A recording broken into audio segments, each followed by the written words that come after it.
lagi sama kita di channel Utaati Otak. Nah, Otakers, pada video kali ini kita akan membahas tentang cara tumbuhan melindungi diri dari musuhnya. Otakers, sudah tahu belum kalau tumbuhan yang kita ketahui ini ternyata mempunyai bagian tubuh yang berguna untuk melindungi dirinya loh. Dalam melindungi diri, setiap tumbuhan memanfaatkan bagian tubuh yang berbeda-beda. Lalu, cara apa saja yang digunakan tumbuhan dalam melindungi diri dari musuhnya? Berikut ini adalah beberapa cara yang digunakan tumbuhan dalam melindungi diri dari musuhnya. Yang pertama, tumbuhan melindungi diri dengan menggunakan duri. Tumbuhan berduri, beberapa contohnya adalah tumbuhan salak, bunga mawar, dan kaktus. Duri pada tumbuhan tersebut digunakan untuk melindungi diri dari musuhnya seperti hewan dan manusia. Jadi, duri tersebut dapat melukai hewan ataupun manusia yang mencoba mengganggunya. Perlindungan ini dirasa cukup efektif untuk melindungi diri dari serangan mangsa yang ingin memakan tubuhnya. Duri tersebut sangat tajam sehingga dapat melukai musuh yang ingin mengganggunya. Kemudian yang kedua, tumbuhan melindungi diri dengan menggunakan bulu halus atau rambut. Tumbuhan juga bisa melindungi diri dari musuhnya menggunakan bagian tubuh atau sifatnya seperti bulu halus. Biasanya, bulu halus atau rambut berkembang pada bagian tertentu dari tumbuhan. Tumbuhan akan mengeluarkan rambut atau bulu halus yang dapat memberikan efek gatal bahkan beracun pada musuhnya. Contohnya saja, tumbuhan yang melindungi diri dengan bulu yaitu tanaman bambu, buah rambutan, bulu ijo, dan tumbuhan jelatang atau pulus.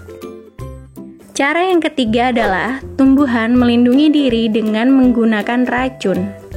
Tumbuhan yang melindungi diri dari musuhnya dengan cara menggunakan racun itu dilakukan oleh beberapa jenis tumbuhan seperti jenis umbi-umbian, karet, tanaman kecubung, pohon upas, pohon jara, dan gadung. Tumbuhan yang menggunakan cara racun untuk melindungi diri dari musuhnya ini akan mengeluarkan cairan yang membuat musuhnya menjauh. Efek dari racun ini bisa menimbulkan berbagai macam gejala, bahkan efek paling berbahayanya bisa menyebabkan kematian. Karena zat racun tersebut tidak sanggup ditahan oleh tubuh dari makhluk hidup yang memakannya. Cara yang keempat adalah tumbuhan melindungi diri dengan menggunakan getah.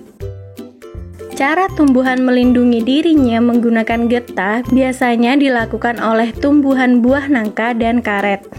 Otakers, ternyata tumbuhan yang memiliki getah ini berfungsi sebagai tempat atau media transportasi unsur hara dan fotosintat pada pembuluh angkut. Selain itu, getah juga berfungsi sebagai bentuk perlindungan diri dari tumbuhan.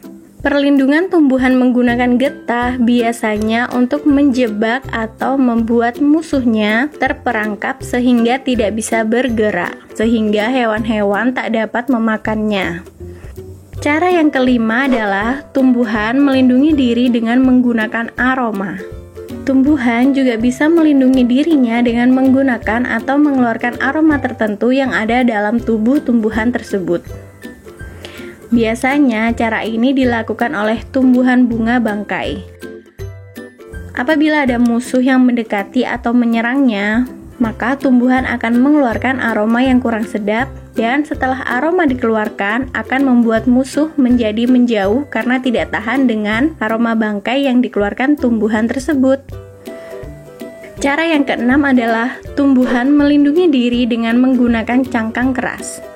Perlindungan diri menggunakan cangkang yang keras biasanya dimiliki oleh tumbuhan buah kelapa, kelapa sawit, salak, durian, dan masih banyak yang lainnya. Cangkang keras pada tumbuhan berfungsi untuk melindungi bijinya, sehingga tumbuhan bisa tetap berkembang biak dengan baik dan aman. Jadi, dengan cangkang yang keras, pohon-pohon tersebut dapat meneruskan perkembangbiakan tanpa diganggu atau dimangsa oleh hewan pengganggu lainnya.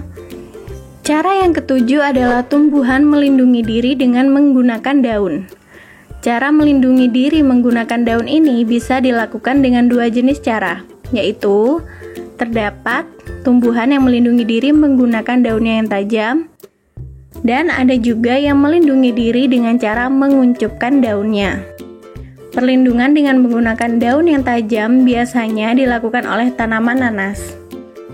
Tanaman nanas memiliki daun yang tajam. Dengan daun yang tajam, ia dapat tumbuh besar tanpa gangguan dari hewan. Sedangkan cara melindungi diri dari musuhnya dengan cara menguncupkan daun dilakukan oleh beberapa tanaman seperti tanaman putri malu dan kantong semar. Jadi, tumbuhan dapat melindungi diri dengan cara menguncupkan atau mengatupkan daunnya ketika tumbuhan merasa terancam. Pada tanaman putri malu, melindungi diri dengan cara mengatupkan daunnya ketika terdapat rangsangan atau sentuhan.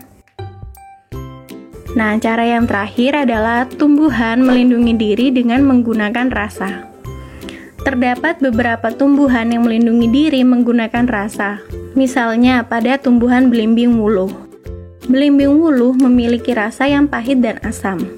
Karena rasanya tersebut menjadikan hewan atau makhluk lainnya tidak jadi memangsa buah dari belimbing ini. Oleh karena itu, tidak ada hewan yang memakan buahnya. Dengan demikian, biji di dalam buah belimbing terlindungi sehingga biji ini digunakan sebagai alat perkembangbiakan. Nah, otakers, itulah penjelasan mengenai cara tumbuhan melindungi diri dari musuhnya. Semoga bermanfaat ya. Kalau kalian suka dengan video kita, jangan lupa tetap dukung kita dengan cara subscribe channel ini, kemudian kalian like, komen, dan share ke seluruh media sosial yang teman-teman punya. Pastikan juga kalian klik tombol loncengnya dan aktifkan notifikasinya supaya teman-teman selalu update video terbaru dari kita. Dan kalian bisa loh kunjungi website kita di utaatiotak.com. Di sana kalian bisa mainkan kuisnya dan baca artikel menarik lainnya. Sekian dari kita, salam dari Sabang sampai Merauke.